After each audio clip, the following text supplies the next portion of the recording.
Hello. I went to visit. I'm sorry, I'm just distracted by these moths hanging out on this pile of doo-doo. That is.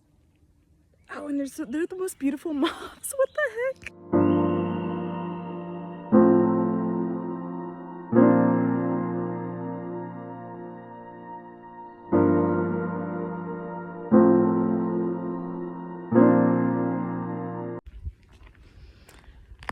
I'm sorry, that was just. I love that contrast of beauty and nasty.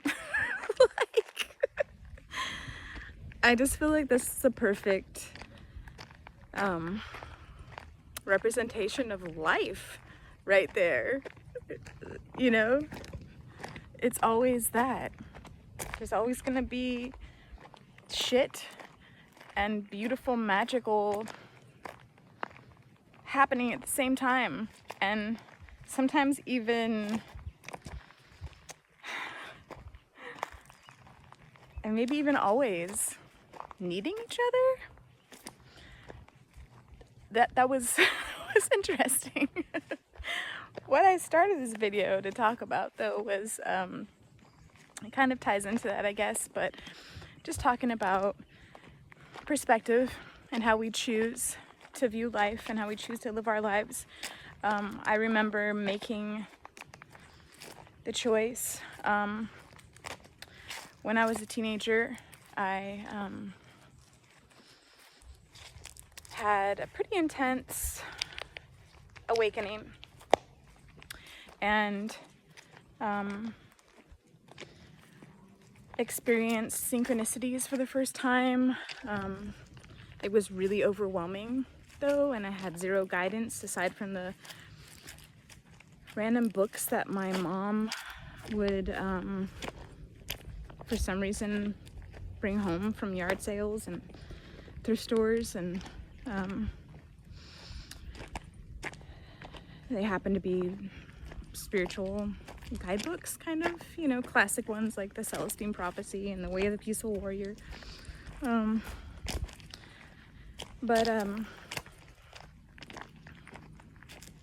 remember going really deep into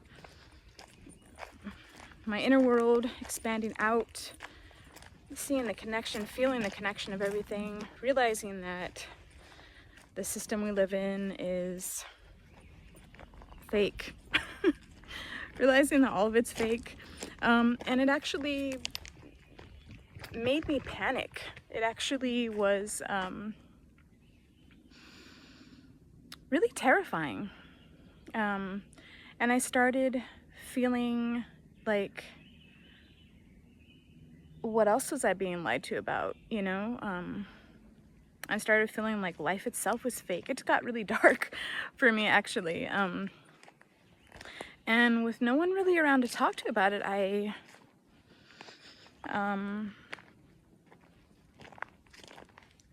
was sort of forced to figure it out for myself. And there was a time where I didn't even want to be here.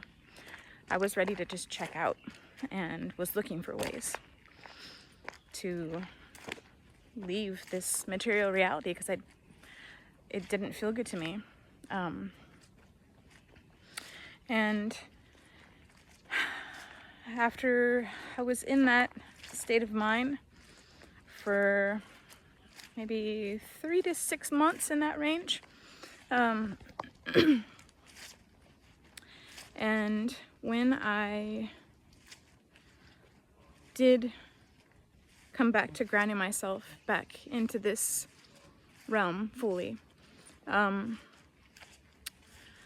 I had taken some time to process everything that I went through. It took some time. And to be honest, now I'm 44, and that happened when I was about 17. And there's still parts of that experience that come up for me now that I can look back at from my current perspective and see differently, or you know, in a sense, I'm still processing it, and releasing a lot of the guilt and shame around that time in my life. Anyway, all this is to say that I remember clearly making the choice of continuing to view the world with the synchronicities. There's a beautiful butterfly just floating by. I wish I could record it, but it's on a mission. It's absolutely beautiful though. I made the choice to live, to view the world in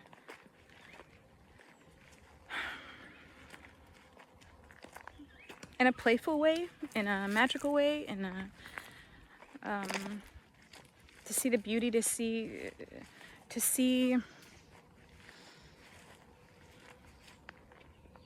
the fairies. Not only that, but to see the bumblebees, like this cute little bumblebee just working away. Yeah, to take the time to appreciate the beauty in the bumblebee, the beauty in the butterfly, even appreciate the hilarity of these beautiful moths eating a pile of doo-doo.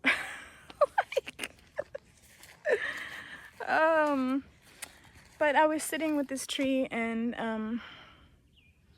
I was looking off at the distance, and I could see all these different little insects flying around, like chasing each other, and they looked so playful and so sweet, and they looked like little fairies. And what's to say that they're not fairies? What are fairies really? I mean, I know that fairies are nature, well, I believe and I experience that fairies are nature spirits. Fairies are their own lore as well. You know, they are their own,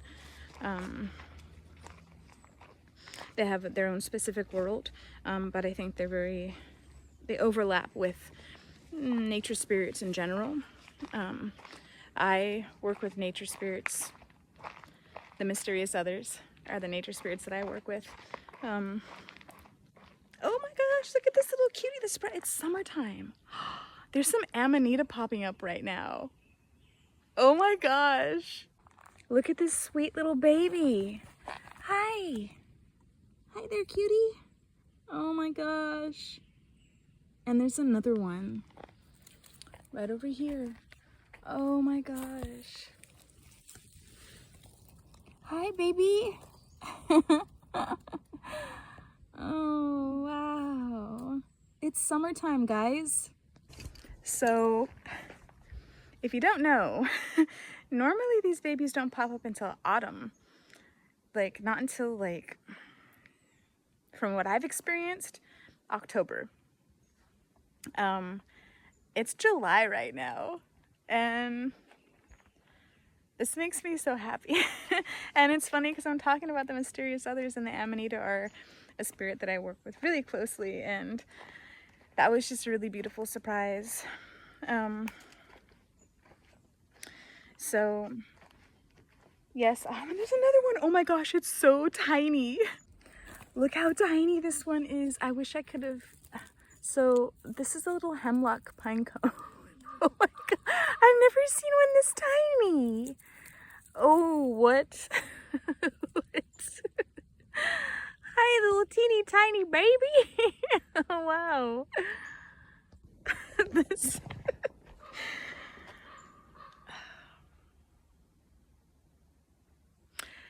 I feel like I can't emphasize enough how important it is to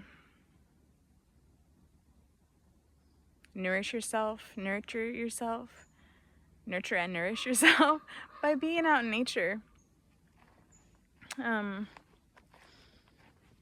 And finding the things that bring you joy. You know, maybe your thing is bugs. My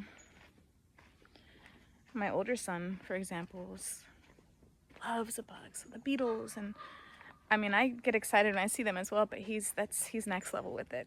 And I'm sure that you could take some time to go out today and Find the thing that really excites you when you're out in nature, watching the bugs flitter across, and think of them as fairies, or, you know, like, let yourself, maybe you don't think of them as fairies, maybe you think of them as,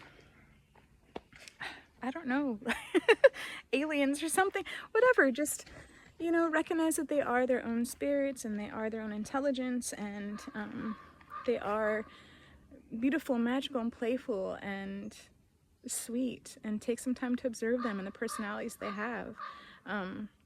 A good friend of mine and I were out here watching some little spider mites, and it was just so much fun just watching their behavior. And it's so important to nourish the aspect of yourself, the inner child, if you want to call it that, the light, the joy, the love, especially, I mean, it's always important, but I feel like especially now, we really need to find these little things, little moments that can light us up, because, you know, when we can light ourselves up like that, we can find ways to bring that kind of light into our lives. We can share it with other people. And I mean, just imagine, you know, like, every little thing makes an impact. Like, just imagine, like, everybody going out and picking up a piece of trash that they see in front of them that day. If everybody did it, like, imagine the impact of that. Imagine the impact of everybody just coming out and just seeing the beauty and appreciating the beauty that's around us that we take for granted, and then feeling so lit up and so full of love because of that. And then, you know, the person that you encounter after that, like, sharing that with them, like, just smiling, saying hi, just being a light, and that's gonna, it's like a domino effect, you know, like that will spark that in them. And, you know, like, even if you just did that with your neighbor, or like just one person that you encountered, and then that person feels lit up and is able to share that with the next person, it's real and it's powerful. So I just want to encourage you to see if you can find a way to do that today. Nurture yourself, nourish yourself with the beauty that's around you. And if you live in a city, if you are in a space where it's hard to find that, I feel you. And all you can do is do your best, you know? Like, you don't have to be out deep in the woods. When I was a child growing up, I lived in the city, and I just walked around my neighborhood, and I made friends with the trees in my neighbors' yards. I played with roly-polies, I played with snails. You know, I was surrounded by concrete. I was surrounded by a lot of darkness, to be honest. And I found these little things that nourished me and nurtured me and helped me. And I believe that you can do the same thing. So I hope you have a beautiful day, and you're able to find just a little bit of magic today to light you up.